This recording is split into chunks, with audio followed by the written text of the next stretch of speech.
an Unspoiled Network podcast. This is Unspoiled, covering The Dark Tower, Book 7, The Dark Tower, Part 5, Chapter 3, The Crimson King, and The Dark Tower. I said The Dark Tower a lot during this introduction. Just like Stephen King talked about The Dark Tower a lot in this book. Then we get to The Dark Tower, and welcome to Unspoiled.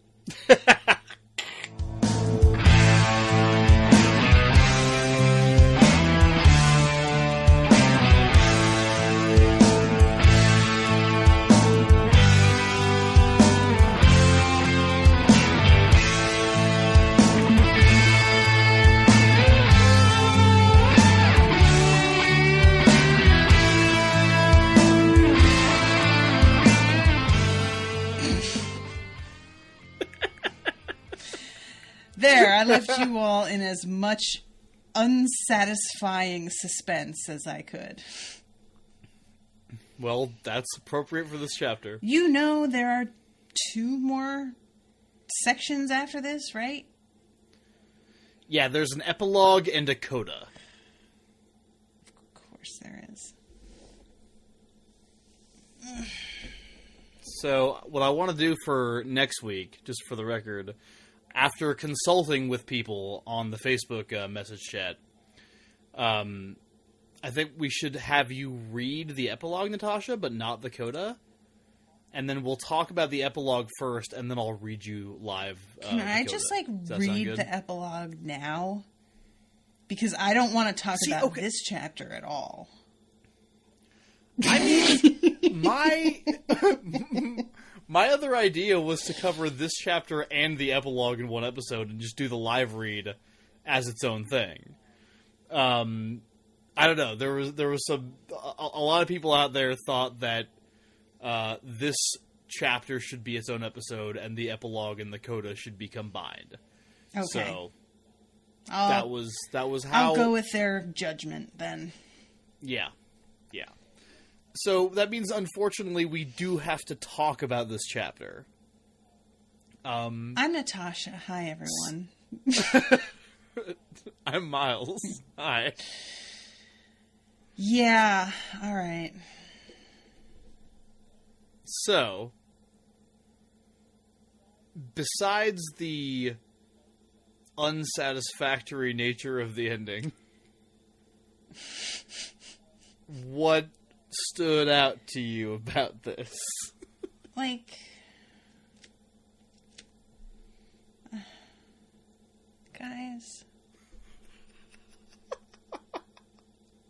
No. I find it real frustrating that this ending went the way that it went. I feel like Michael Scott talking to Toby right now. Why do you do the things that you do, Stephen King? It is ridiculously fucking lame. There's so much about it that I couldn't believe my eyes as I was reading it. Okay, the first thing that I've already laughed at, but I can't stop, is the Crimson King being locked out on a balcony. Which I will never get over. It's not explained. If we could just mention that part. No. So apparently the tower is capable only of locking him out once he's reached, the 8th story. But not keeping him from entering altogether. And what did it shunt him sideways out onto the balcony and then close its French doors? What do you do? What? I'm wondering if it's a thing where, and I don't remember if somebody's told me this or if this is from I don't remember if this is real or not. I don't think it is, but I'm wondering if it's a thing where now the Crimson King walked out on the balcony and then couldn't go back. He was just I want to enjoy the view. How? If that's at all true, I'll never forgive anybody for making me read this, if that's the thing. I don't think you enjoy the view from the top like a sane human being who has been seeking the tower. Come on. Well, I mean, the Crimson King is not so much a sane human being as he is an insane wizard from Dungeons and Dragons? Who somehow still managed to get into the tower. Because I guess the tower is not real discriminating. It needs a bouncer or something. It at least needs the slide activator for the girls' dorms in Harry Potter. Do you remember that? Oh yeah, that was great. If at least that would be hilarious. At the very actually, least, it's like the founders of the Dark Tower built in a protection against chute. Yeah, protection against just like douchebags. But yeah, so him being like out there on this balcony, the fact that we're given no explanation at all about why Roland thinks he went mad, why Roland knows he's locked out on a balcony. Roland, this pops into his head like a few chapters ago, beginning of the book, right? Mm-hmm. And I guess we just are taking that as it. I don't know. And then, I mean, he's completely right. Yeah. Thoroughly. Which is more annoying than otherwise, to be honest. There is... I don't want to spend too much time on this because we've talked about it ad nauseum at this point, but this chapter is like the quintessential hand-wavy bullshit chapter. Mm-hmm. Like, this is the epitome of King just not caring whether or not anything makes sense. Yeah. And explaining everything away by Roland just had a feeling. Mm-hmm. To the point that when King apparently needs Roland and Patrick, the mute, to be able to communicate, they are somehow able to do so telepathically for no reason. Yep. And it's just the most frustrating thing. There's a point... I remember I was rereading this today. And, pretty much all of the drama in this chapter comes from the fact that Roland wants to go to the Dark Tower, but the Crimson King is hanging out on the balcony with a bunch of explodey sneeches, throwing them at him. Roland keeps shooting them out of the sky, but can't go to the Dark Tower because the Crimson King will kill him with those things if he does. And at one point, I'm going like, wait a minute, why don't you just go and shoot them out of the sky? Mm-hmm. At which point, King throws in a line about how, like, Roland didn't know how he was sure that the Crimson King had some other kind of weapon, but he was. Yep. And it's like... Every time there's any sort of... Wait, why don't you just... He just pulls out... I don't know, they just knew. Yeah. It's unbelievable how often... I kind of need to do a word search on this book and find out how many times didn't know, just knew, as a combination of words shows up. It's really infuriating. And I just... This chapter... Alright, let's just... You want to start from the beginning. Let's go through some stuff. There's a fun little bit at the beginning where we're from the writer's perspective, basically. For some reason. We go into Roland's perspective as he and Patrick are cresting the hill, and Roland gets his first view of the Dark Tower, which is a very good, little moment. With him kind of looking up, seeing it, but not seeing it, looking away, and then, realizing, oh shit, that's it. It's right there. That's a good moment. Sorry, go ahead. No, I'm sorry. Go ahead. No. But, so, they're going to it, they're heading over. They took, Mordred's binoculars after they killed him. Which comes in handy. That's another thing that they needed binoculars, so, Mordred found some at Dandelo's house and took them with him. Didn't they say that earlier, though? I felt like that at least had been established, like, in a section with Mordred. Yeah, last chapter. The chapter Okay. where he dies. That's right. Literally the last chapter. Like, this is what I'm talking about. It's so lazy, it's unbelievable. They couldn't even have just... they found fucking canisters of whatever. What do you call it? Like, food? No, sterno. Oh, Cerno, yeah. Like, they found... Like, they couldn't have just found and just had it like this. Even if it isn't as lazy as it seems, it does seem. So just fix it. And how is this Red King any kind of threat at all, of any kind, in any way? Right. Well, fuck it, let's just talk about it, because I was just looking through this chapter, and it's like, yeah, they walked for a while, and they saw the tower and the Red King. Really? So... Like, there's the roses, and we look at the rose, and yeah, okay, fine, whatever. So... This fucking dude is somebody everyone was so afraid of that they drank poison because he said, and yet he still has just a bag of fucking sneeches. That's his... There's no lightning from your fingers. You can't even Palpatine this. There's no... We were able to get into Roland's head before and, like, you know, make one of the dudes with him fall asleep. You could do something to make... One would think something, like, happen to... Poppies. What? Oh. Yeah, Sorry. well, like, literally anything. Anything. Literally anything. I am fully expecting some supernatural shit. Well, and the only supernatural thing that we get is from the newest member of the group, who isn't even really a member. And it's so obvious, and it takes so long for them to think of it. It takes them forever to even think of this. It's the most obvious thing, guys. There's like a moment where he hand waves that too, because he's like, well, Roland had really wanted to be the one to kill the Crimson King, but he realized now that he had to rely on Patrick to do it, which... fine. That doesn't seem really to fit Roland to me, because, like, the fact that Mordred killed Walter didn't bother him at all. Mm-hmm. But fine, whatever. You know, we talked about how disappointing Mordred was, just as a concept, and in the execution of the character.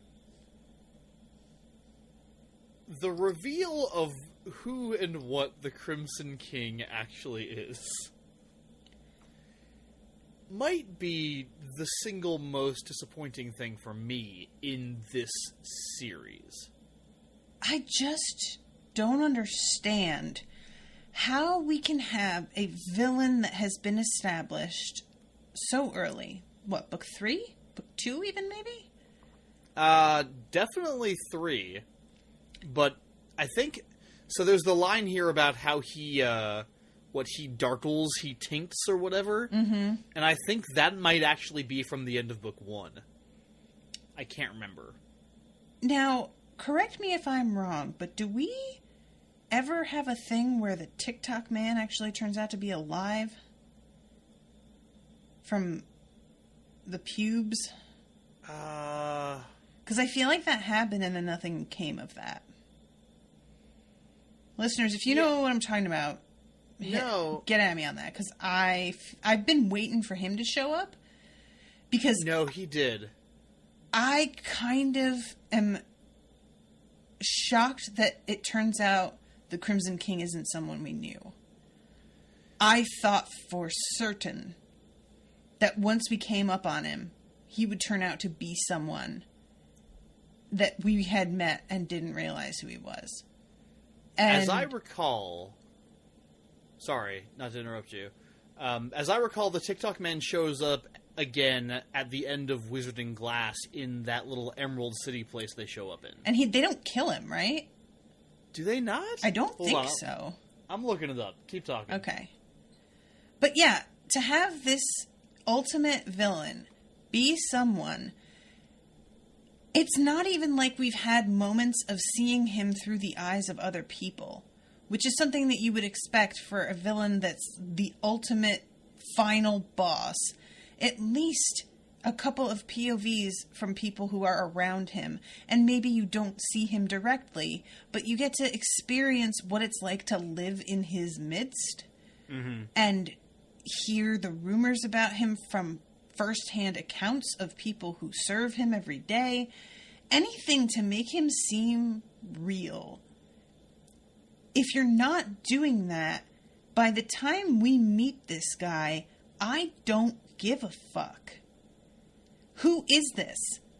We have some dude who can cast a glamour that almost fools them into taking shit that's like toxic, deadly, whatever. Yeah. And he is more impressive to me than this guy, who is supposed to be his boss. That guy was like way more dangerous, in my opinion. Yeah, absolutely. He didn't need Sneetches. The TikTok man was scarier. Mm-hmm. He was super unpredictable and just really, like, vicious.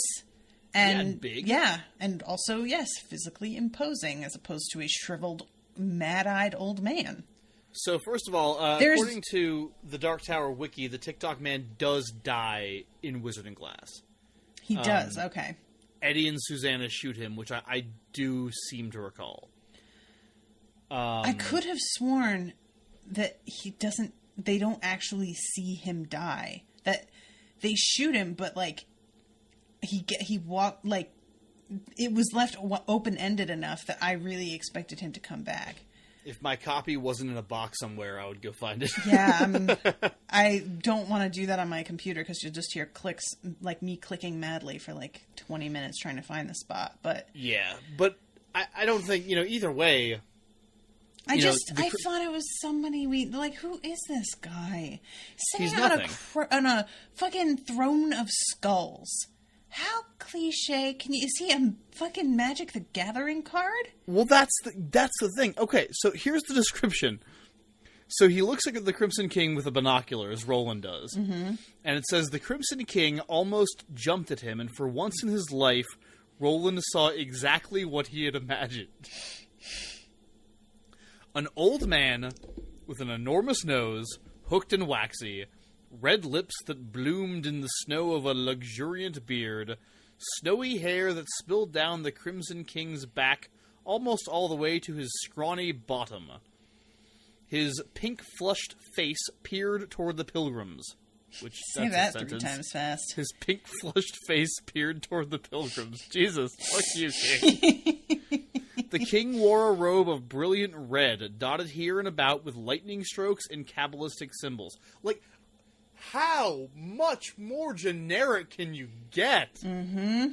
It's insane. He's not someone we know. He's not someone... He has no, deeper connection to anything. He's not even a subversion of any kind of, what you would expect this to be. He is literally, like you said, a fucking Magic the Gathering character. Yep. He costs fucking... 2 mountains and 3 of another kind of mana to, bring out, and then, he throws Sneetches at people. And that's, God, and he's armed with the Sneetches of all things. Why those? Listen. Why is that his main thing? Dude, I was reading this waiting for anything. I pick a thing that was... I mean, this is the shit that you would expect. The wolves were more intimidating than this guy. Yeah. And the wolves were nothing. They had Sneetches and lightsabers. This dude is just whining. Literally scream whining. Yeah. What are you doing to me? He's yelling at his kids for not calling him. And he's got the really consistent E! Mm-hmm. Which is what? What? Why? Why did you feel the need to get rid of the villain you had and give us 2 more that were fucking terrible. I told you, Natasha, that at the end of this book, we were going to come back to just how egregious it was that he got rid of Walter, and here's the fucking reason. Because instead of Walter, at the end of this book, we get Mordred, and we get this fuck. Yeah.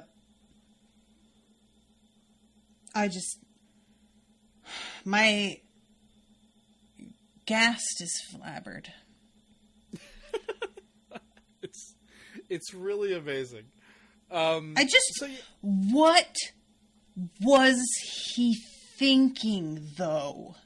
I don't know. What was it in his brain who hurt him? Oh my God, it's so... I know it sounds like I'm being overly dramatic here, guys, but I don't think so. This is a 3-year-long project? Covering this series? Yeah. I'm mad about it. Oh. I'm mad about it. And I've had fun. I'm not even saying, like, I'm mad, like, I should never have covered this. Because, no, I'm absolutely glad that I covered it. Right. But it's rude. He wasted my time. And you know what would have been great? Personally, my secret, in my heart of hearts hope, was that the Crimson King was going to be Stephen King. That would have been a thing. And then he could have, like, been fucking with the world around them, writing shit as Patrick Danville was drawing shit. And there could be this, like, whole psychedelic, like, weird battle, you know? That's fucking brilliant. Why did you not write this? But no, it's just this shriveled nothing dude who couldn't even reach the top of the tower. He got locked out like an old man with dementia wandering around in the dark at his, like, you know, care building that he shouldn't be alone. There should be more nurses. Mm-hmm. That's what this is like. And even the defeat of him didn't feel like anything because it was so obvious what they should do and it took them so long to figure it out. The reveal of the eraser as if it's this dramatic, I took it away from you. Here it is. It was last chapter, guys. You didn't take the erasers away 2 books ago, and thank God I still have one. It was last chapter, and he could have brought Oi back to life, I feel. I bet he could. Mm. But let's all pretend that this is amazing. I have this. Right. And then even I still had hopes up until even the moment when he's erasing him and erasing his mouth and his hands and whatever. He can't erase his eyes. And so I'm still holding out that his eyes will do something. Right. Nope. They're just going to sit there but not do anything. But they're still there, though. Maybe they will do something. Maybe in the coda, Roland is, like, transfixed by them. Maybe we get to see... No, that's not happening. There's nothing happening. I'm not going to fall for it again. The most interesting thing about this to me, and I think the reason we're talking about this the way we are, when you invest your time in a story, especially a story told by somebody who's done this before, especially a story like this one, which is, like, supposed to be this great big epic that, like, ties together all your other shit, right? Mm-hmm. When you enter this journey and get invested in this, I think for the most part we do it with an expectation that, like, the ending is going to be, like, profound or kind of, you know, tying everything together, like, relating to the beginning, which is why so many movies and books, like, fall into the trap of cliche. Mm-hmm. I've been thinking of examples of this, and I think I may have spoken about this before. There's a book series that I really love called The Dark is Rising. And in the book series, in the actual titular book of The Dark is Rising, the main character has to find these 6 signs, right? Mm-hmm. And they're like little symbols made out of different elements. He's got to find 6 of them and combine them so that he can fight the dark. And in the book he does, and it's great. They made a movie out of it, and it's a piece of shit for a lot of reasons. But at the end, like, you know, in the book he just finds all 6 of the signs, right? But at the end, they do this thing in the movie where he realizes that, like, the 6th sign was him all along. You know? Yes. And, like, it's awful and cliched and just really fucking boring. But there's a reason that you at least try to do that instead of this. Because this feels so completely tacked on and disconnected. Mm-hmm. Like, the reason that's a cliche is because everybody tries to do it, because when people invest in a story, they want to know that there was a reason they read the shit in chapter 1. Right.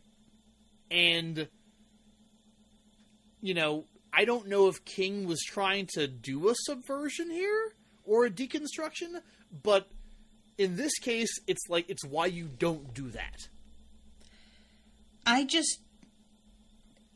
Even if it were cliche, if it felt like he was even giving it any thought at all.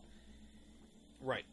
You know, at this point, I'm so let down that cliche would be welcome. Exactly. That's my point. Yeah. Cliche is better than the appearance of laziness and apathy. And just refusing to reward people for their time. And if, you know, I mean, a lot of people had talked about that I would hate the ending. And really what I figured was, like, the fact that we don't go into the tower with Roland, that we just see him walking away. And, you know, for all I know, we see him going into the tower later and actually, like, join him on that. Mm-hmm. But I expected that people were mad because something happens where he doesn't get to the tower, or we don't go into the tower with him, or something like that. Which I was ready to be okay with, because I can't imagine any writing of what the tower is actually like that would satisfy me in any way. The tower is not meant to be described, I don't feel like, from the inside. And so I was really prepared mentally for that to just be, you know, left open and unsatisfying in a purposeful way. Mm-hmm. But instead, I get like all of this like half-baked nothing, and then I get the open end. And you can't have both of those things. You have to pick one. If you're going to have an open ending that's kind of anticlimactic, you have to make all the other stuff really tight, or else that doesn't feel like an open ending. It just feels like you didn't finish. Yeah. And that's what this whole entire book feels like, is he just didn't finish. It feels like he wrote every chapter at like during a different 7-month period in his life, without checking the previous chapter that he'd written from the last 7-month period. And his editor took it all on faith and didn't read through any of it. And just sent it straight to print. It's all so wildly disconnected that it doesn't even feel like it was written by the same person sometimes. It feels like he died and somebody had to finish it for him. Yep. Like, we've been saying this forever, but it's like, whoever edited this book, do you know what I thought of when I was reading this chapter again? Is the Family Guy bit where he's talking to his agent, and the agent's asking King what his new book is going to be, and King goes, There's a couple, and they're in the woods, and they get attacked by a lamp. He sees a lamp on the desk, a lamp monster. Yeah. And the agent's like, "You're not even trying anymore, are you?" It really, like... But then he sighs and he's like, "When can I have it?" It's just...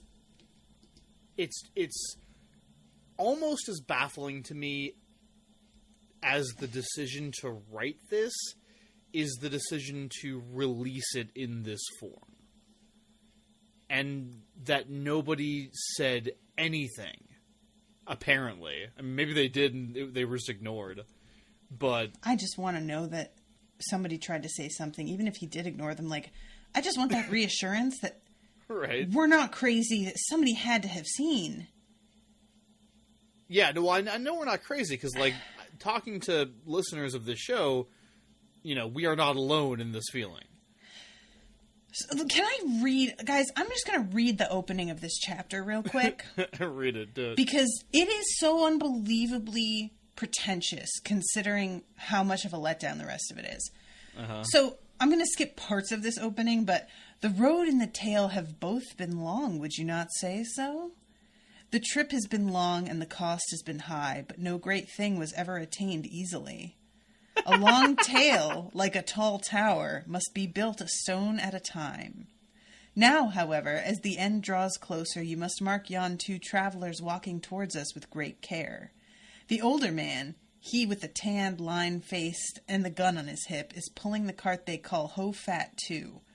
The younger one, he with the oversized drawing pad tucked under his arm that makes him look like a student in days of old, is walking along beside him. They are climbing a long, gently upsloping hill, yada, yada, yada, yada, yada. Never mind, it's not old ruins we've come to observe near the end of our long journey, but the old gunslinger pulling the handles of the cart. We stand at the crest of the hill and wait as he comes towards us. He comes and comes, relentless as ever, a man who always learns to speak the language of the land, at least some of it. Blah, blah, blah, blah, blah, blah, as if in dread of what he thinks he has seen, and it's here we must join him, sink into him, although how we will ever con the vantage of Roland's heart at such a moment as this, when the single-minded goal of his lifetime at last comes in sight, is more than this poor excuse for a story men can ever tell. Some moments are beyond imagination. That's a fucking cop-out and a half. How dare you? Just, really, that's going to just be the only line that I post for this episode when I post it on Patreon. It's just, how dare you? So, no great thing was ever attained easily? Yeah, he's just telling on himself. There is some fake fucking humility going on right here. I'm like, how would you know? Oh! Oh! I felt that burn from Texas.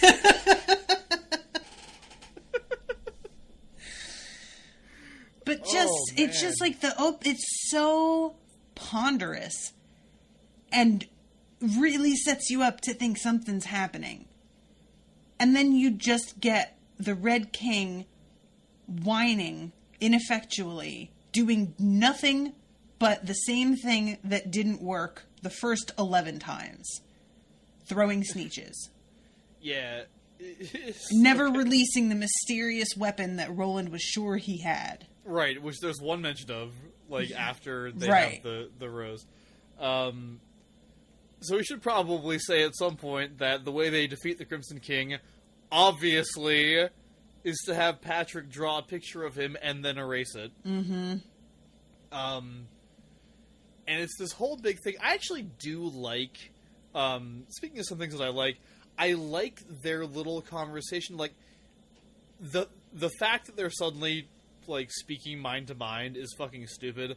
I guess you can explain it. Like, he does a lot of insisting in this chapter that being in this place facilitates communication. So, sure. Yeah. I really do like the exchange between them when Roland tells Patrick what he wants him to do, and Patrick's like, yeah, that's gonna be really hard. And Roland's like, are you saying you can't do it? And Patrick's like, yo, fuck you. I didn't fucking say that. Yeah. Sir. I really like the description, where is it? That expression would be hauteur if he grew to be an old man with a little wisdom to match his talent. Now it was only arrogance. The look of a kid who knows he's faster than blue blazes, the best, and cares to know nothing else. Roland knew that look, for had he not seen it gazing back at him from 100 mirrors and still ponds of water when he had been as young as Patrick Danville was now? Mm-hmm. I like that a lot. I really like the, Patrick Agreed. being like, screw you, I'll do it. And then he draws the picture, and it's great, obviously, but it's not good enough because the king's eyes need to be red. And not only do they need to be red, but they need to be painted red using a mixture of chewed up rose petal and Roland blood. Yeah. And that makes the picture real enough for Patrick to successfully erase it, except for those eyes. Roland fucks up his hand some more, like his hand that was already fucked up. He loses another finger, but he doesn't care. Oh, yeah, picking a rose. Yeah. Which, that was pretty rad. And don't get me wrong, I love me some blood magic. So we're adding that in here. Like, again, this is all stuff that I should like, but it's surrounded by trash, so it's hard to appreciate it. Right. And I just can't emphasize enough how much I resent the fact that it's Patrick Danville who carries out this, like, final enormous task. It's fucking maddening. Like, I don't know this guy. Sure, is he endearing in his way? Sure. But who He's are fine. you, dude? Yeah.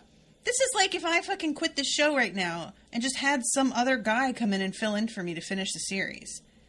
No, it's like if when you were covering Harry Potter, you, like, got to the very end and then ditched Roshan. Right? For, like, somebody none of us had ever heard of. And I was just like, well, he's unspoiled too. Yeah, it was a different show. You guys haven't probably listened to that show, but it's this show if you want to check it out. And there's 6 other shows that tie in with that one show. So you probably have to go and listen to about 47 hours of other content before this will make sense. But I swear it will. It'd be like if you replaced Roshan for the last part of Harry Potter with, like, Stephen Attewell. Like, can you like imagine? Stephen's great, and we love him, and, like, Patrick's great, but Stephen's not really a co-host of the show.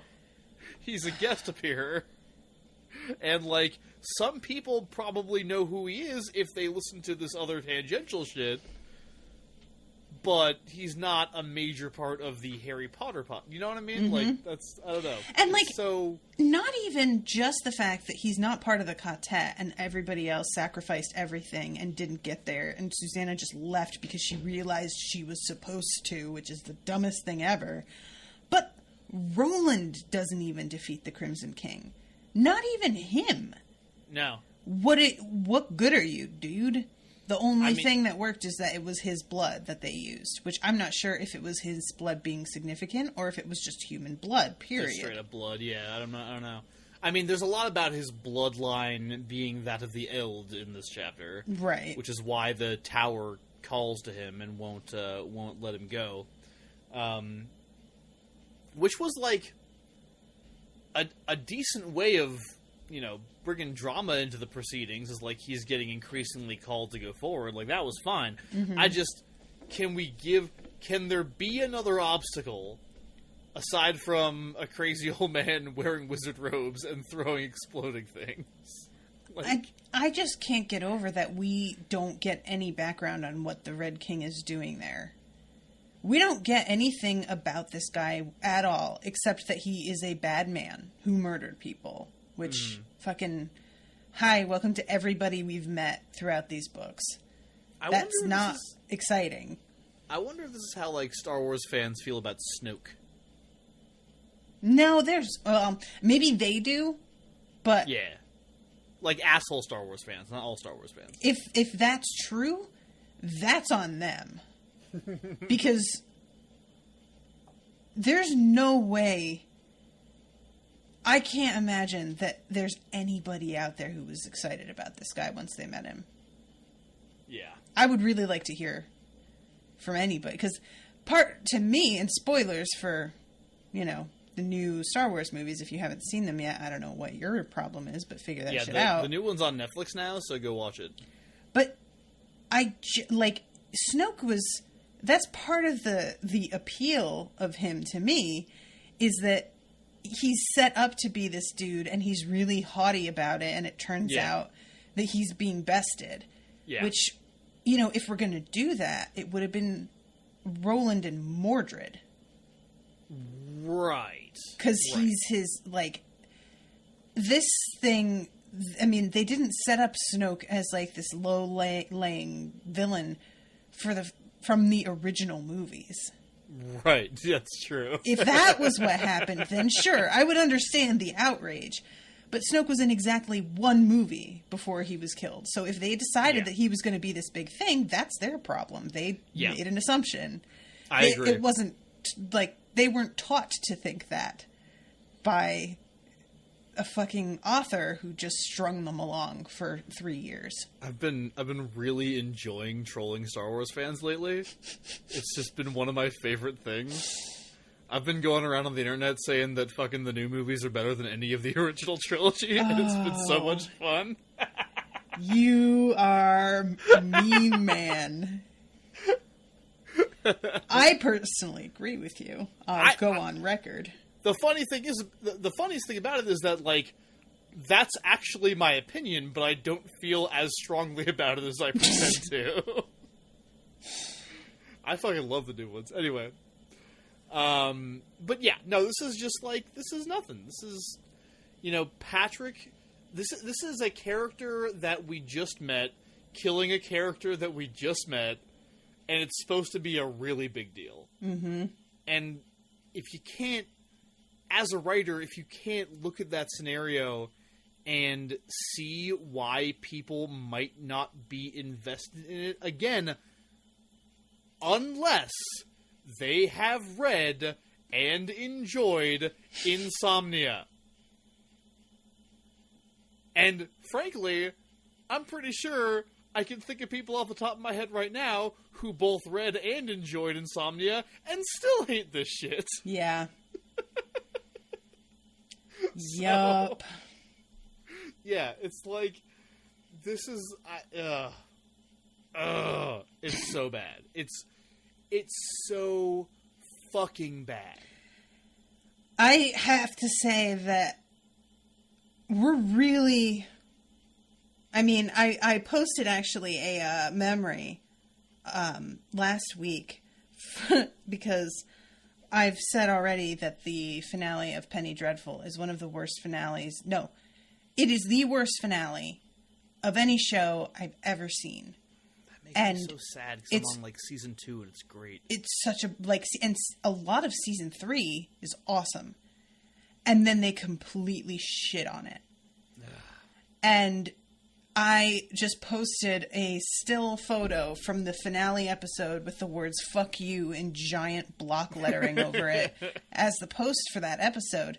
And I saw it in my memories and shared it again and was remembering that one time where I spent an entire episode yelling, which is exactly what I did. I really genuinely yelled and pounded on, the sound on that episode isn't great. Because my mic was bouncing all over the place and my levels were way off because I was screaming. And somebody commented on that, "Don't you mean Dark Tower?" And oh, man. They aren't wrong. I'm not screaming because we're not totally done yet. And I'm still hopeful, even though I shouldn't be. And this is also it wasn't, great story, great story, great story, great story. Oh shit, bad ending. Mm-hmm. It was it was a slow burn. Great story, great story. This is not so great anymore. Wait, what's happening? What? Why are we doing this? Oh, and now the ending's bad. Yep.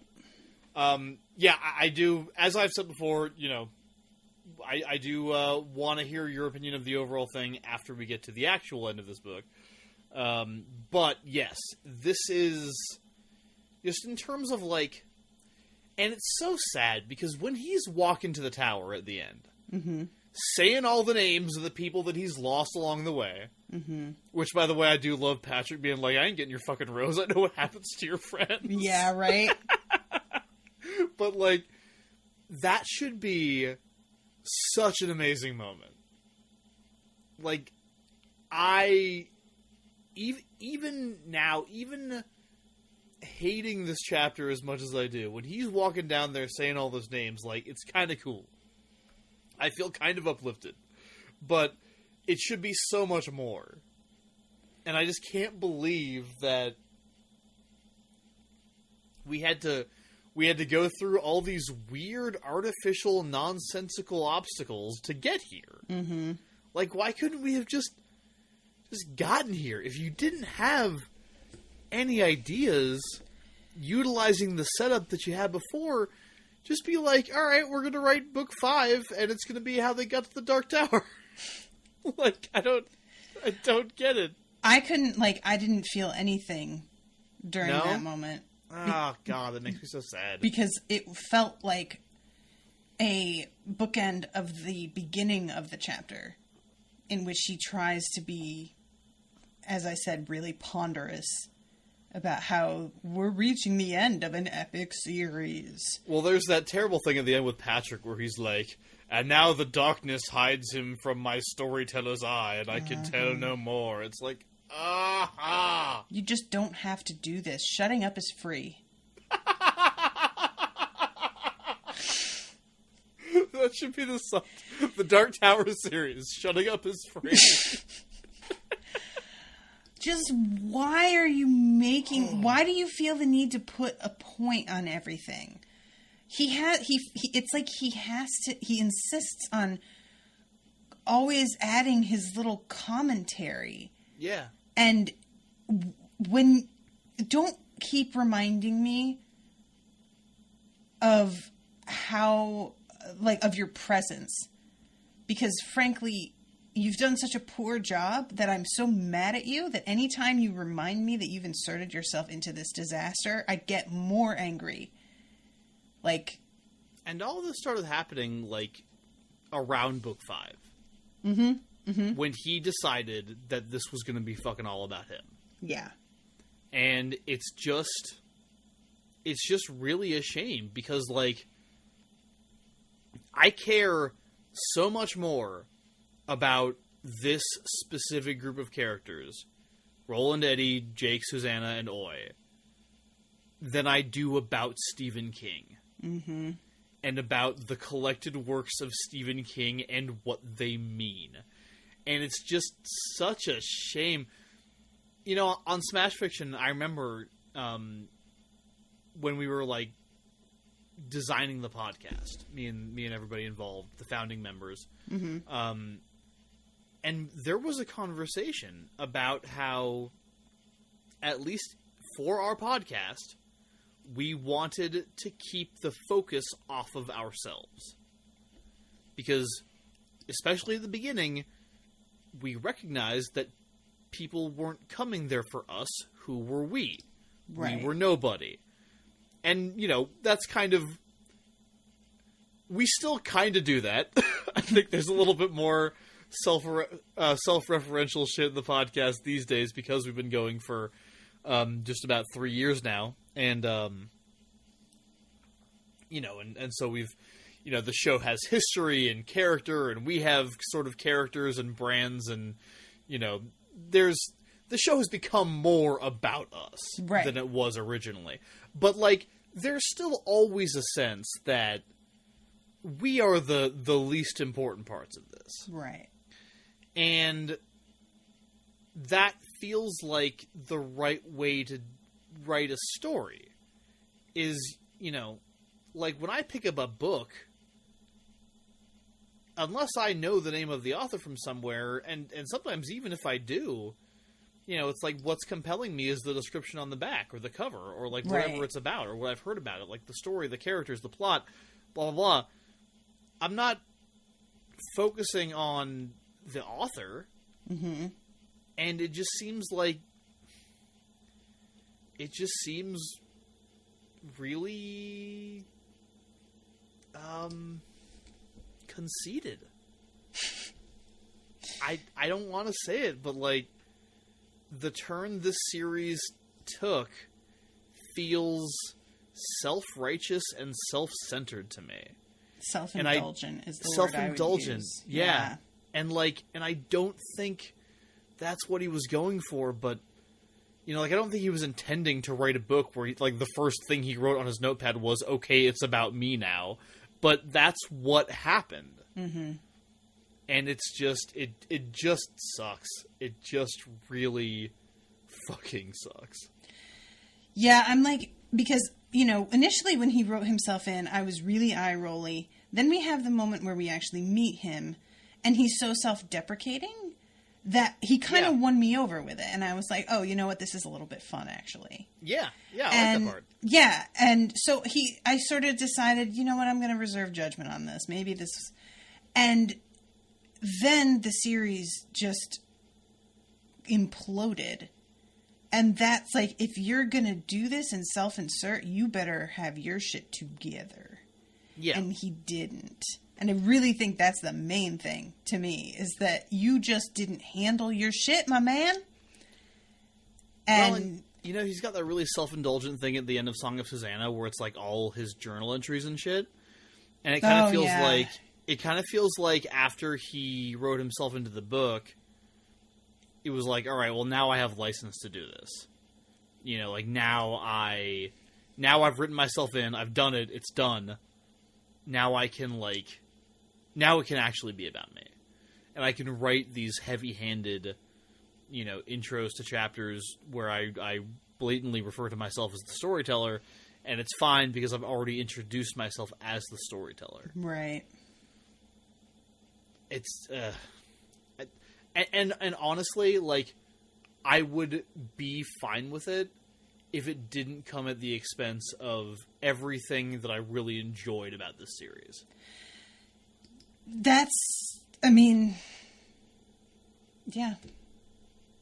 It feels like everything that I liked about the series got sacrificed for some bullshit. Yeah. At every turn, there was something that I had gotten invested in that he decided to either abandon or actively cut off and kill in the most lazy, dismissive way. It's really, frankly, unbelievable how much this fell apart. I've never seen anything like it. I've never read anything like it. There is some bad fiction out there, man. And because of the fact that it has, like, you go into a lot of bad fiction kind of knowing it's bad fiction. That it's like, yeah, this is just some trashy, sort of pulpy book. And I am aware of that and ready for it. And so when it does things that are cliched or it does things that are a little bit off and don't really make sense or there are plot holes or whatever, you're kind of like, yeah, well, I knew what I was getting into. And this series has 3 books that set you up being like, oh, I have no idea what's going to happen next. He's doing some really imaginative stuff. I can't wait to see what happens with X, Y, and Z. And really get you pumped. And it's from an author that you know from other stuff. It's a series that people have been lauding. And so the disappointment is so much more acute because you just expected so much more. So when I say I've never read anything like it, I don't mean that this is the worst thing I've ever read. I mean, this kind of train wreck is something I have never come across. Something that has crashed and burned this spectacularly. I've never come across anything like it other than Penny Dreadful. And even then, Penny Dreadful was only 3 seasons long. Mm-hmm. If it had done what it did after 7 seasons, different story. Again, it's all about the investment that you made to get here. Yeah. And it's just like, you know, here we are at the end of the book, finally at the Dark Tower, and it's the Crimson King and Patrick, Mm-hmm. and it just feels so wrong. It feels like it should be like Walter and Jake, doesn't it? Or Walter and any of them. Anybody that we know. I even kind of wondered if maybe Roland wouldn't get to the end. I kind of wondered if, like, the Crimson King would be Walter, as it turned out, or if the Crimson King would be Roland. Mm-hmm. Fuck it. Like, we're going crazy. Let's just do something weird. Like, just give me something that tells me that, like, I don't know. I've said everything. I feel like I we're just kind of circling the same thing here, but it's I think we earned the right to do this at this point because it's shocking. So, Yeah. No, this is just really bad. This is just really bad. So I'm, apologies to those of you who this series means something to you, and you really hoped that this wasn't going to be the way it went because it's going this way. And I feel bad about it. I don't like doing this. I don't like ripping things apart, it can be fun to rip things apart when it feels like something was just absurd and everybody is aware of it and going into it gleefully knowing that, like The Room, Right. We're all aware this is terrible. Right. And you came here to hear me rip it apart. But this is not that. This is something that means something to people that was a decade in the making, way more than a decade, actually. And I just don't... This is the last place that I wanted to end up after investing what I have in covering it, I mean, surely there are people who were reading these books as they came out who felt as betrayed as we do, right? There's gotta be. There must be. Definitely. So, it's just, if you love this series, then that's great. And, I don't want to take anything away from how you feel about it. Right.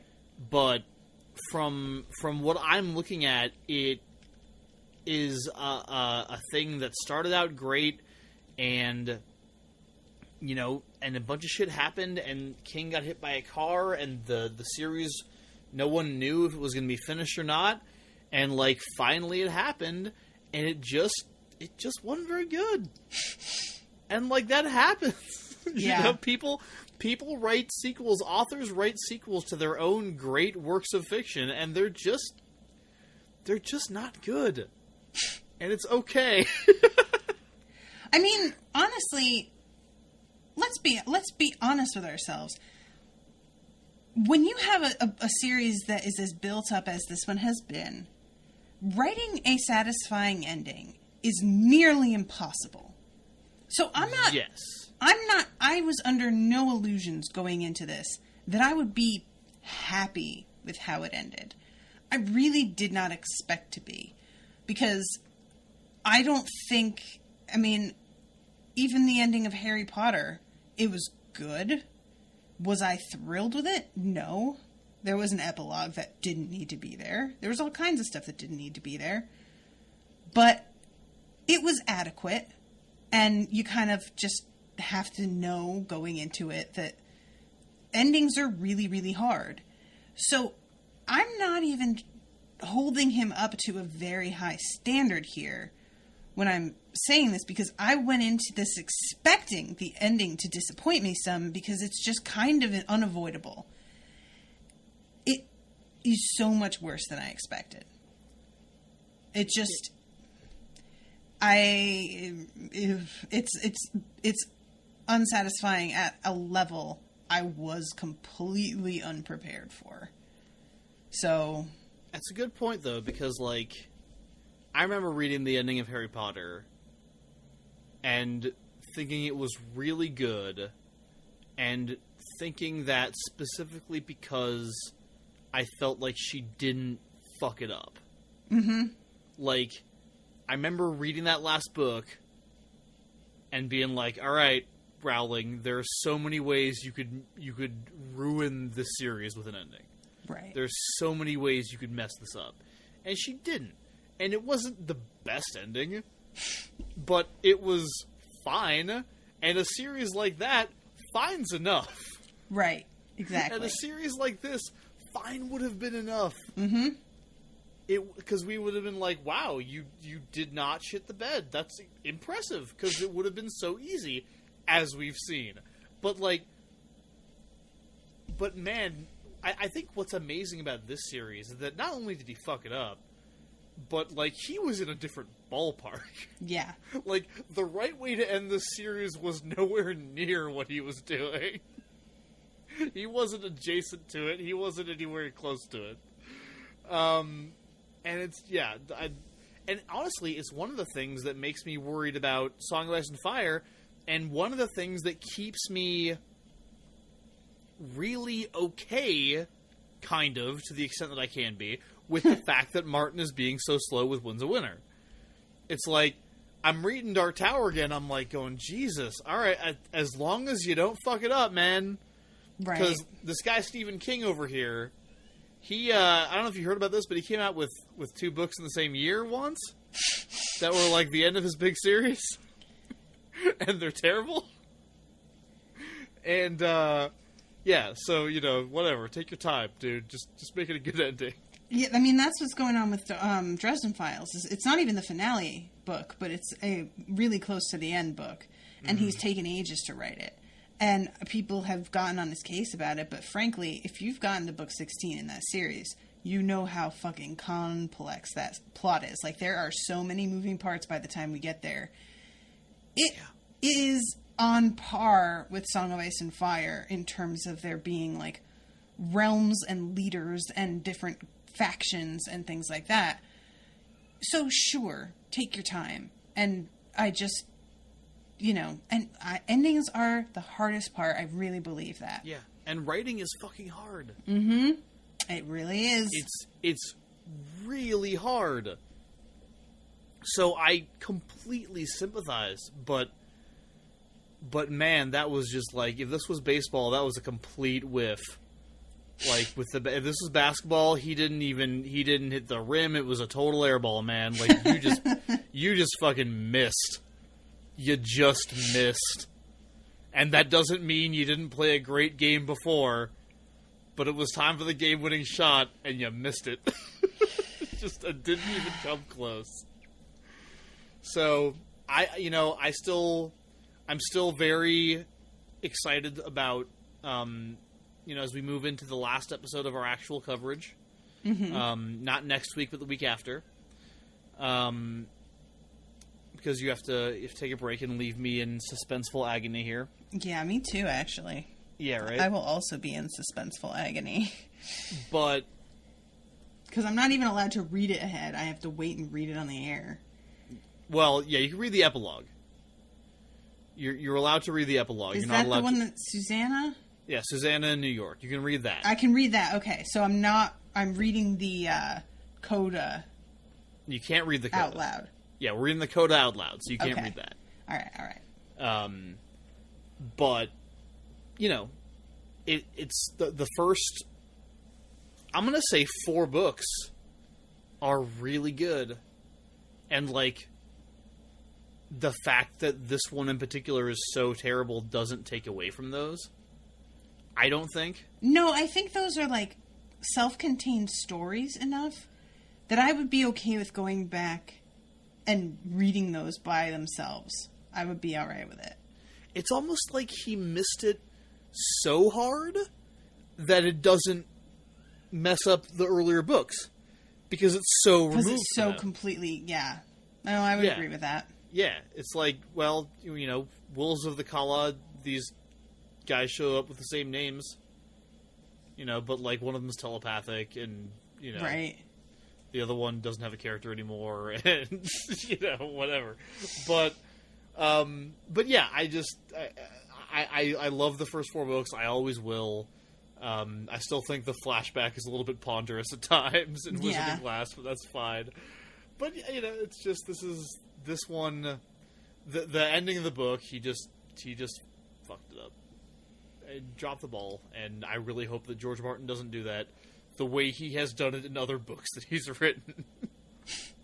I'm pretty sure I've talked about Dying of the Light before, but yeah, I think you have. That sounds familiar. That's a book where I got to the end and I was like, wait, what? I had the same reaction that you had when you texted me the other day when you finished this chapter. And you said, what did you say? Where is it? You were like, oh, okay. So I misread that, right?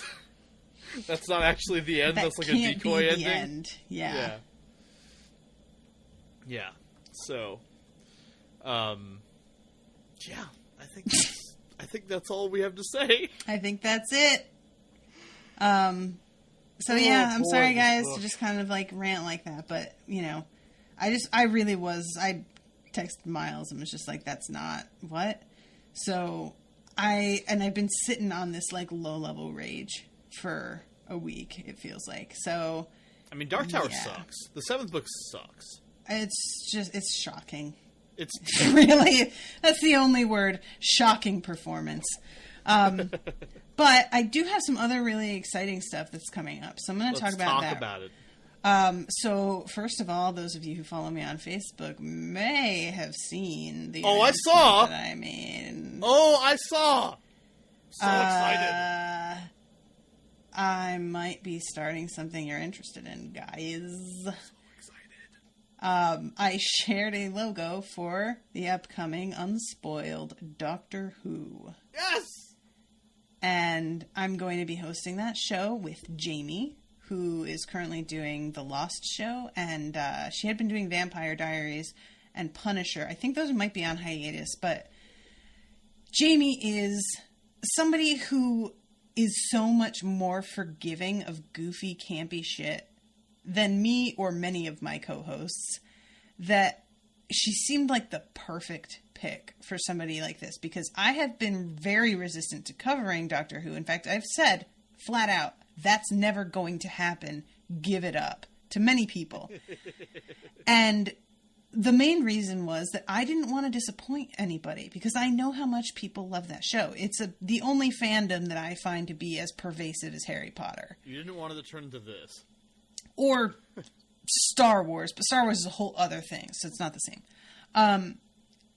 And yeah, I didn't want it to turn into something where I'm shitting all over it, but even different than this, me and Miles are in agreement. I don't want to be on the show with Jamie, like, shit, with her and I both shitting on something that other people love, and nobody who's listening agrees with us, where it would just be a very different thing. Jamie is going to keep me in line, and is going to love things that irritate me and help me to love them, you know? And I think that she'll be the perfect balance here.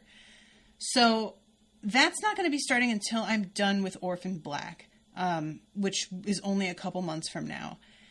And I'm just really excited about it, because people are losing their fucking minds.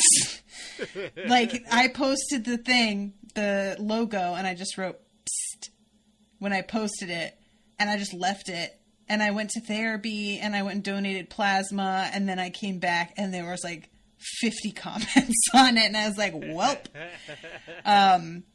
So yeah, that's, I'm getting some good reach on it. Does not surprise me at all. So yeah, this is happening. We're going to be starting from 9, which everybody says to start with. You know, I don't know what that means, but there it is. By which you mean the 9th Doctor. Okay. Just so I don't you know. Yeah, that's what you mean. So that'll be in a couple months. The other thing that I'm starting is for $5 and up patrons. First of all, there are 2 things actually going on with that. The first one is I'm going to be starting a series called Natasha Bites Back. And that one I'm going to be co-hosting with a variety of people, but the first person on deck for that is Krista, who knows nothing about cooking. And it's going to be about food and food trends and weird shit that is happening in the food universe. I expect that my first episode is going to be me taking IHOP's publicity stunt really personally. And if you don't know what I'm talking about, you can go check it out. but I got so irrationally irritated by that today that I can't quite come to terms with myself because I know I'm being ridiculous, but I got so mad. So that's going to be one of the first things, and that's for $5 and up patrons, and that's just going to be exclusively for them. Then, Miles and I, once we're done with Dark Tower, we are going to pick up Black Mirror again. Fuck yeah! I'm really excited about this. Let's do it. There has been a holiday episode that people have kept asking us to cover. And I'm going to see if because Miles and I aren't probably going to be able to start this until September, and they're maybe going to be on like vacation. So it'll be up in the air for a little bit. Yeah, it seems like Sharon and I are going to Paris. Ooh, seems like that's actually happening. So we'll probably wait until you come back and then start instead of like starting and taking a 2-week break or whatever. Yes. But I'm going to see what people think about skipping directly into season 3 and saving the Christmas episode for Christmas. Okay. Because none of the episodes are really anything to do with each other. So I don't think that would necessarily interfere with... There's no, like, plot thread, You watched the Christmas episode, right? No, I haven't seen it. You haven't seen it? Okay, so I saw it. And it's good. I think that's probably a good idea just because, like, Black Mirror seasons 3 and on seem sort of, and I've only seen the one episode of season 3 so far. Okay. I haven't seen anything beyond the Christmas episode apart from that one. But it does feel like, once they got on Netflix, it was a bit of a different thing. Okay. Just like tonally, not even totally in the show, but, there's actual seasons now, as opposed to the weird, like, 3-episode seasons that Black Mirror was before, Mm-hmm. Like, they tripled their episode count or some shit in, like, 2 seasons. So the Christmas special feels enough of a relic of the pre-Netflix Black Mirror days that I really don't think it's important to cover that first. Okay. Well, then, cool. Let's do that. So, yeah, those are the things that are going to be happening for $5 and up patrons. And lastly, this is something that is going to be for everyone if you are interested. I opened up a store. I'm actually having some like issues with it technically. Some people are able to buy things and it's functioning perfectly fine. It seems that people outside of the U.S. are running into some problems, which I'm not sure why, because it's supposed to be enabled worldwide. But I'm working on it.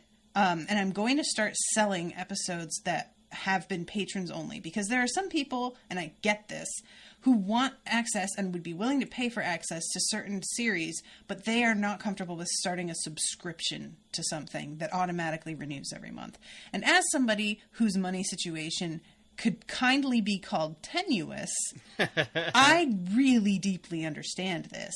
So I've decided to start offering them as a paid thing separately, and Black Mirror is available now for, I think I posted it at $6 for like the whole 2 seasons.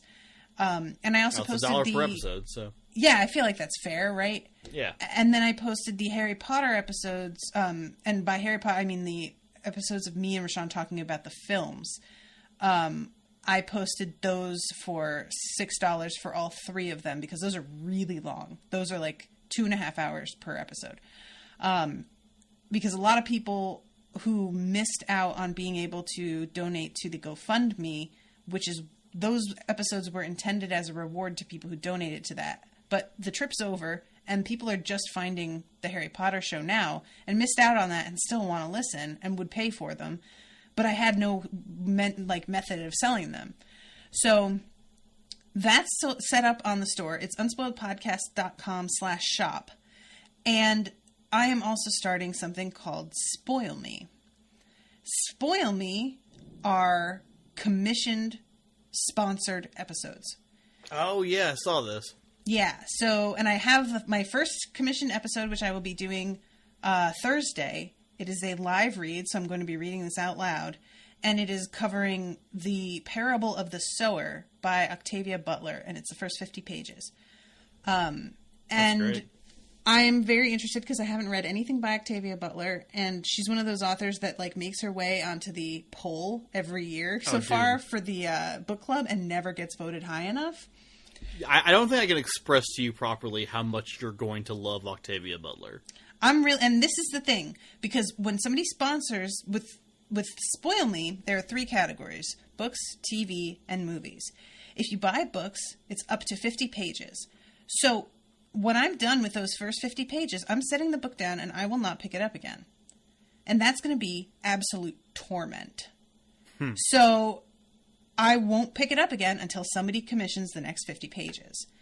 And each of those 3, books, movies, and TV, each of them has 3 separate tiers as well.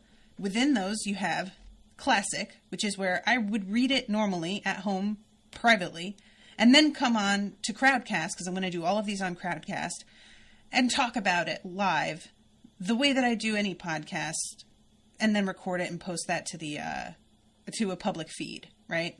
Mm-hmm.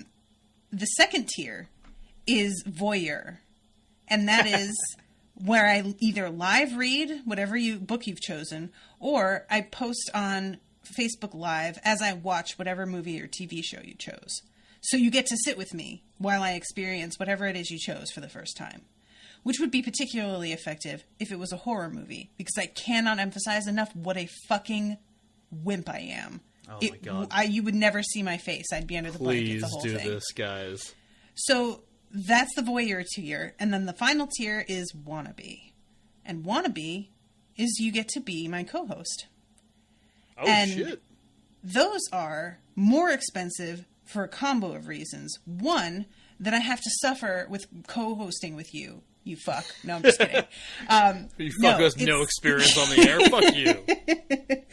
No, actually, I'm actually kind of excited because people think that they're going to be really bad at it, but it's like they just need to warm up. And oftentimes, if you commission something, you're really passionate and excited about it, and that really shines through. So I think that'll be great. But the reason that it's more expensive is that it's going to be a shuffling around of schedules, because I'm going to have to figure out how I can fit you in. All the rest of them I'll be doing solo. But if it's something like that, I need to be able to coordinate with you. And editing it is going to be more in depth because there's going to be 2 of us. And the whole thing is just going to be more complicated. So that's part of why it's more expensive. And yeah, so those are the 3 tiers: Classic, Voyeur, and Wannabe. Books, movies, television. And I know in the patrons group, there are already some people who are getting in touch with each other because they all want me to cover the same series. And so they're coordinating to each commission like episodes in sequence.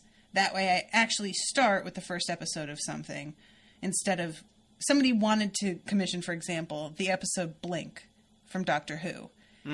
And I first of all had to be like, BT Dubs, I'm covering Doctor Who, so chill out. But they didn't know that yet because that was yesterday. But yeah, for some people, they were just like, yeah, without context, dropping you into something in the middle. I would prefer you watch the episode before that, so I'll commission that. And then the goal here is for me to eventually be able to cover entire seasons of stuff that I would never have gotten to if I was just waiting to do it the way that I've been doing on my other shows. And trying to find a way to get compensated ahead of putting the work in. Because that's the toughest thing with what I do, is that I have to invest a ton of time and energy in every project and just hope that it pays off. And it doesn't always.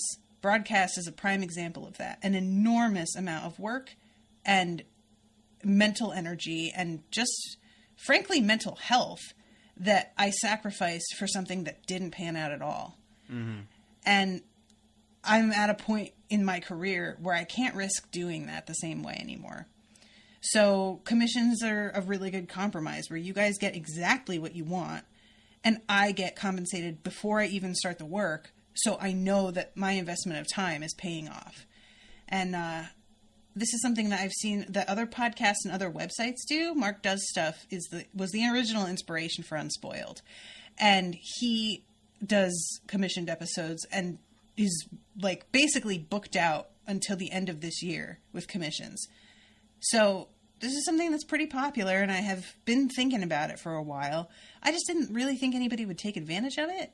So it's one of those things that I was so sure it would fail, I didn't try. And once I found out that the job I applied to wasn't going to work out, I was like, I may as well just put it out there. What's the worst that can happen? Nobody does it. Oh, well. And I put it out there, and I got a commission like that, like within an hour. So I guess it's going to be fine. So now that you're doing this, if I could just get a quick quote from you, how much money would I have to pay you to get you to cover pro wrestling with me? I mean, per episode? Yeah. It's $25 for me to watch it and cover it classic style. Uh-huh. If you want to co-host with me... Right, which I do. It's $50. $50 per episode. Per episode, yeah. Okay. So you could pick some really special episodes. No. It has to be the whole thing. So, oh, shit. Well, no, although I guess we could do... So, I've been trying to get you to agree, and at some point I will get you to agree, to do an Unspoiled Lucha Underground with me. After Black Mirror, we'll talk. Listen, if you want to do, like, just a straight-up GoFundMe for the whole thing, you're welcome to do that. Could do that. But, what I'm thinking of with the with this commission thing is that I could just, like, get you to watch, like, specific, like, wrestling shows, like a one-shot. That'd be fun, too. So, I could probably come up with $50 to get you to watch some of the stupidest shit that's ever been put on film. We've been watching season 2 of Glow, and God damn it, fucking fuck. What? I still haven't seen Glow. What is the matter with you? I don't know. I haven't had time. I need to watch it. Okay, you know what? I can't continue talking to you. This is over. I've seen the original Glow. Okay, how about this, Miles? How about this? What if we cover Glow Unspoiled style and then Lucha Underground? I'm so fucking into this. How much money do you want from me? I just got paid. I'll give you all of it. I'll give you all the money. Yeah, guys, let me know what you think of these ideas. If you're still listening, if you haven't hung up your podcast in complete disgust, which I'm sure most of you have, I would. They have not. Everybody out there loves wrestling. Come on now. I would have by now, yeah. I'm going to be honest. I'd have been done. Well, as soon as you heard that I hadn't seen Glow, yeah, I would have been done too. No, basically, as soon as I realized that we were going to just whine about how bad the ending is... yeah, sure. Then I would have, like, hung up long ago. Yeah. I say hung up like I'm on the phone. Like, listen to the first 5 minutes, be like, oh, they're not going to like it. All right, done. Anyway. Yeah. So that's out there. Guys, let me know. Good. All right, sir. So those are all my announcements, I'm pretty sure. I have a feeling that I'm forgetting something, but my apologies, guys. There's just so much happening. Oh, yeah, you know what? You're right. But I'll pull them up in a second while you do your thing, because I haven't got that prepared. So you go ahead, sir.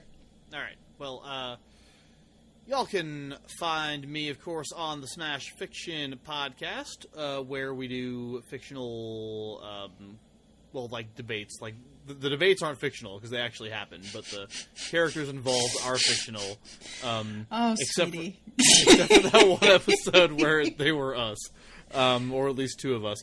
Anyway, that was an April Fool's Day thing, and it doesn't matter for this conversation. The point is that sometimes we do hilarious nerd debates about who would win in the fight between fictional characters. Sometimes we do an actual play RPG where we all play fictional characters in a story in an RPG. That is a modified version of the 1980s Marvel superhero RPG, so that's fun. And then sometimes we do some other kind of, like, storytelling game. Most recently, the most recent episode that we came out with was the most recent episode of Surprise Party, which is the show where we take like a movie or some kind of story, and that involves like a group of characters. Like we've done Lord of the Rings and Star Wars: A New Hope before this one, and we draft a party of fictional characters from any medium we want to, and compete to see which party would be best at completing the original story. Interesting. Okay. In the most recent episode of Surprise Party, we drafted characters for our own Avengers team to go through the 2012 Avengers film. And it's a very fun episode. If any of you are familiar with our increasingly rare but always hilarious host, Liz Logan, this is her first time on Surprise Party, and she does not fucking disappoint because she's insane. She's a crazy person, and it's fantastic. Yeah, really good show. Go check it out. Smash Fiction. We're on all the social media. We have a great Facebook group that you can join if you're into the show. We have a Patreon. You can go check that out if you want to have a hand in our bonus content. Our most recent bonus content for patrons only was me and Claire Mulcairn, my co-host, talking about Sucker Punch, which is a good time because I like that movie. You get the fuck out of here. You like that movie. I do. I already really didn't want to speak to you ever again. Yeah, and it's funny because Claire gets really mad at me because in order to do that episode with me, she had to watch Sucker Punch again, and she got really upset. So, we have a really fun conversation about Sucker Punch. Actually, I explain why I can find things to like about it despite its relentless Zack Snyder-ness. Which it is extremely Zack Snyder. But yeah, so that's the kind of thing you get if you're a patron. Sell that. You also get all kinds of cool stuff. You get bonus Extraordinary League episodes. You get cool artwork from Kit. Megan Bob, one of our hosts, writes fan fiction for patrons. Claire also does her own bonus content show. And Liz writes songs based on some element of our podcast. So all that, in addition to voting power over what episodes we do and lots of other cool stuff, are available to you via the Smash Fiction Patreon. Also, go check out the Odyssey Storytelling Podcast, which is the show that I produce as part of a nonprofit here in Tucson, where people here in Tucson tell 10-minute stories about their lives based on a theme. That show comes out every Friday, except for this past Friday, when it just didn't come out because I was moving. So that just happened. That's how that went down. Yeah, and you can find links to that and everything else I do over at my website, www.mjschneiderman.com. Gotta remember to go on that website and put up a link to my most recent journalism piece, which was published on yesmagazine.org. So there will soon, probably by the time you're listening to this, there will be a link to that on mjschneiderman.com, so you can go find that easily by going to that website. It's my first journalism piece in about 3 years, so it was a process to get it done, but I think it turned out okay. Yeah, and then you can also head over to www.universesofthemind.com for the Universes of the Mind sci-fi blog if you're interested in getting super invested in whether or not I can make a new post on that website within the space of a year. We'll see. I'm pretty sure the last time I posted was either September or October of last year. So I'm going to see if I can't go a full year without updating that shit. Bless you.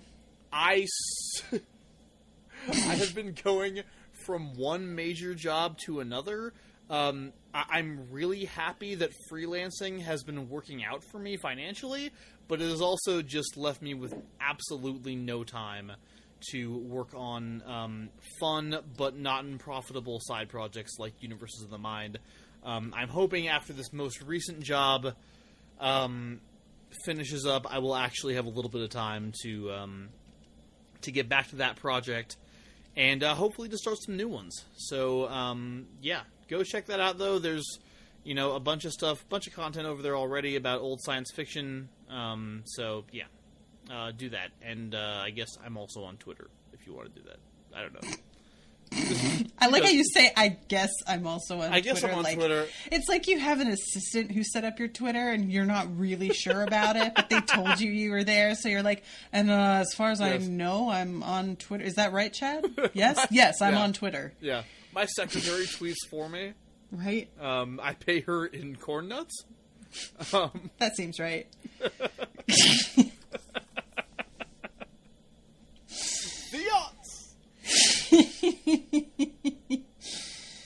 Oh, God. All right.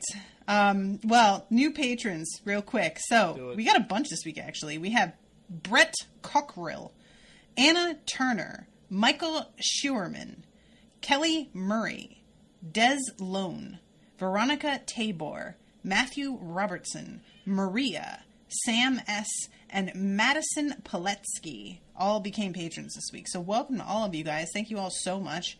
It's so delightful when I start to get to like a point where I'm like, oh, are these all these people new? Oh, they are. So yeah, big week for me. Thank you guys so much.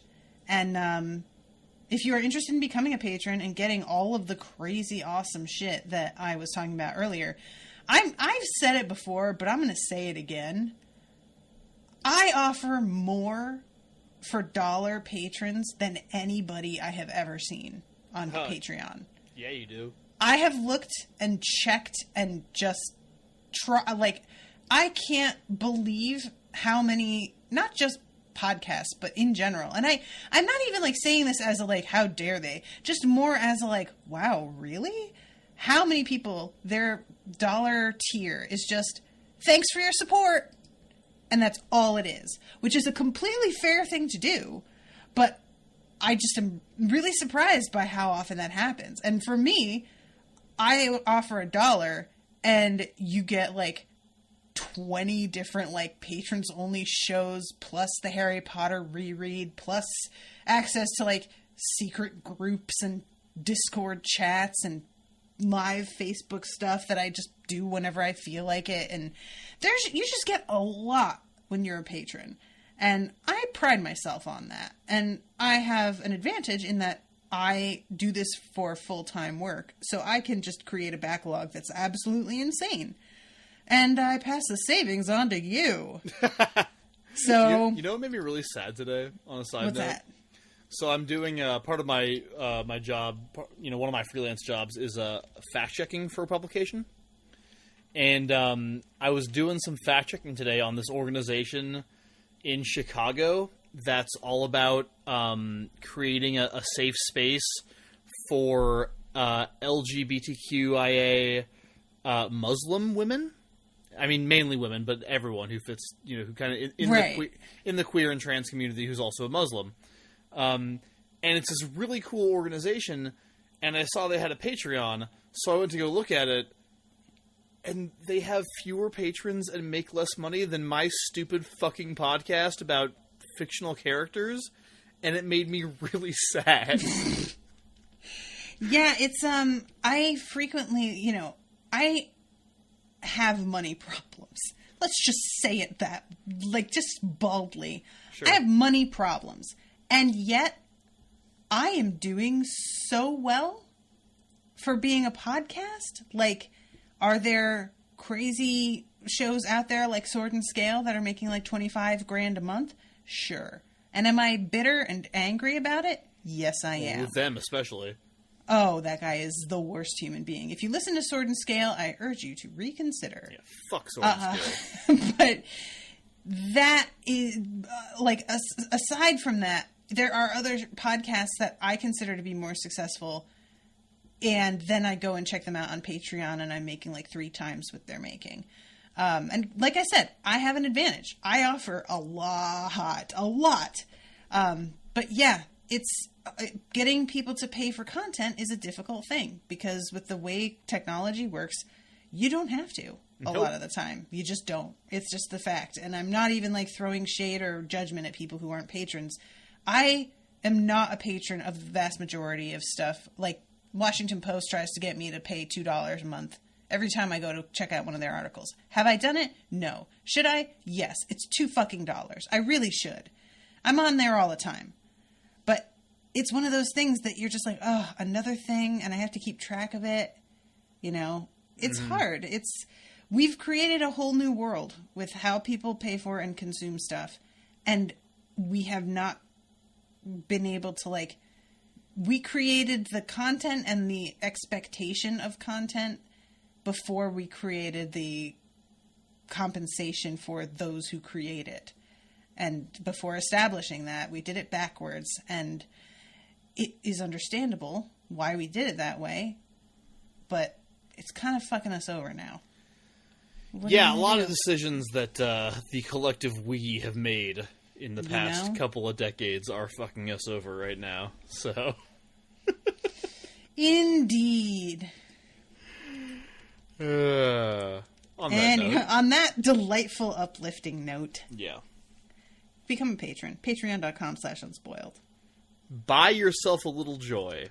Honestly, it really is, right? Yeah. You're just like, do something good for your mental health. If you become a higher tier patron, you get to come to live Harry Potter reread recordings that we do bi-weekly on Friday nights. Those are super fun. If you do a $20 and up tier, you get those, plus you get bi-weekly Unsober episodes, which are me and Rashawn getting drunk on camera and talking about shit that annoys us, which is the most fun. Those are really turning out to be like one of the best decisions I ever made, doing Unsober. Let me tell you. Some of you probably out there with, like, subscriptions to New York Times or the Washington Post. Like, fuck that. Honestly. Spend your money on something that's going to make you happy. Because let me tell you, you can get the news on Twitter. Staying informed will not make you happy. Well, but you can stay informed. You stay informed via the fucking social media, via Twitter. That's how you do it. It's easy. Yep. You don't need to read the news stories. All you need to read is the hot takes about the news stories. So here we are. We're like, support me, but don't support the other stuff that you can get for free via other means. Don't support journalism. This is the cycle we've created. It's terrible. I hate everything. Honestly, same. Toodaloo, motherfuckers.